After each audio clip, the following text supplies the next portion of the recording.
I have been talking to Tatiana about my many visits to the Soviet Union and to Russia, and she has done a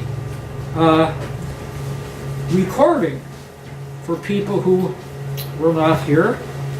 And so I don't want to repeat, hello, Hi. I don't want to repeat anything that I told her, so I thought of something new I didn't tell you, Tatiana. Yes. And this ties in with shamanism.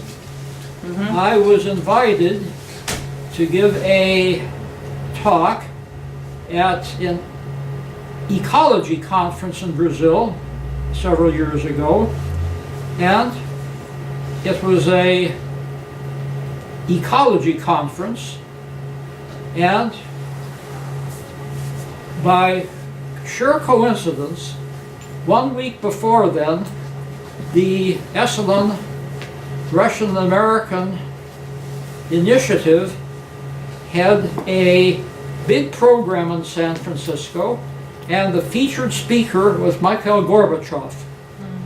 So I was invited to the reception, and I had a chance to meet Mr. Gorbachev, and there were many people who wanted to talk to him, of course, and then he gave a very stirring lecture.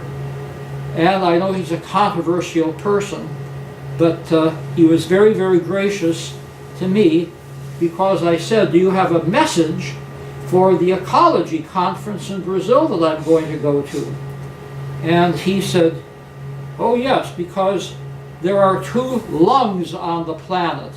One is the Russian taiga in Siberia, and one is the Brazilian rainforest. And if either of those are damaged, the planet will not be able to breathe properly. So that is the message I took with me when I lectured in Brazil. Now, I was invited to give a lecture on shamanism, and I thought, this is strange. There are so many Brazilian shamans who could give a better lecture than I, and they said, no, we want an international perspective. So I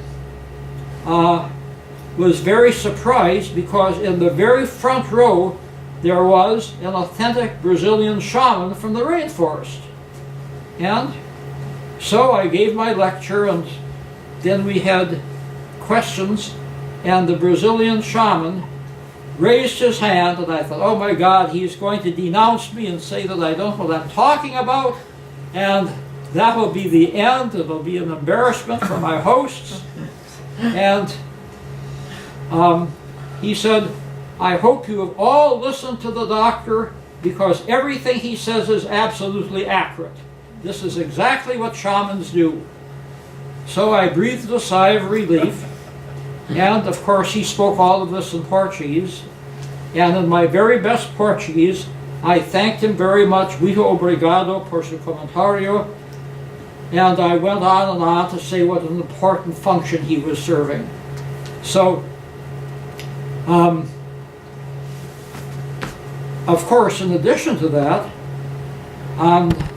this is on the tape, I've been to Russia perhaps a dozen times over the years, and on one of those occasions there was a special conference on shamanism sponsored by the Russian Academy of Sciences, the anthropological division, and the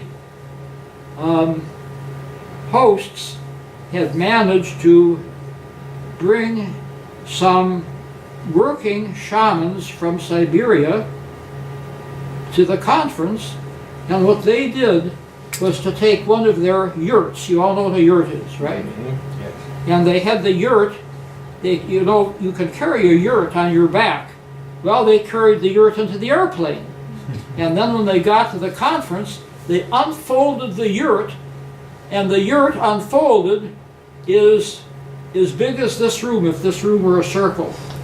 And so every day there was a special ceremony in the yurt, and they served tea from a Russian samovar in the yurt, and that became sort of the gathering place of the whole conference. It was a very beautiful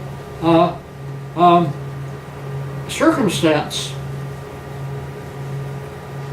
Also, I was at a conference in St. Petersburg, and this was a Peace and Reconciliation conference. They had people there from all over the world, and they had brought shamans to talk about their experience. And after the Soviet Revolution, the shamans were very, very harshly persecuted because they were not Marxists, and it was thought that shamanism was a religion. And of course, in my opinion, the opinion of most anthropologists, shamanism is not a religion. It came before organized religion. And it's a spiritual technology. Well, the people, the communist commissars in Siberia didn't know that, and so they actually started to kill the shamans. And the shamans who survived hid their drums, they buried them, and they blended into the community, and shamanism was forbidden for many, many decades. And what do you think brought about the revival of shamanism? Well, some of the anthropologists during the Cold War told the officials, you know, the shamans are very talented people, and they could probably send messages to the rulers of the United States that would confuse their thinking, and that would be to the advantage of the Soviet Union.